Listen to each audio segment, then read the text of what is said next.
আমাদের বিয়ে হয়েছে ২১ বছর হলো। এতদিন একসাথে যখন দুটো মানুষ থাকে, তখন নতুন করে কাউকে জানার আর বেশি কিছু থাকে না। তাই বেশি ভাবনা চিন্তা না করে লিখেই ফেললাম যা মনে এলো।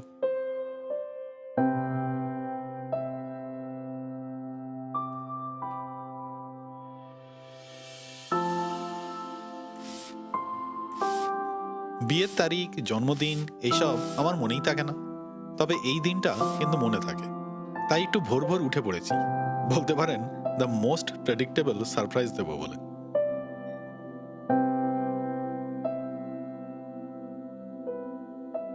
Happy Valentine's day.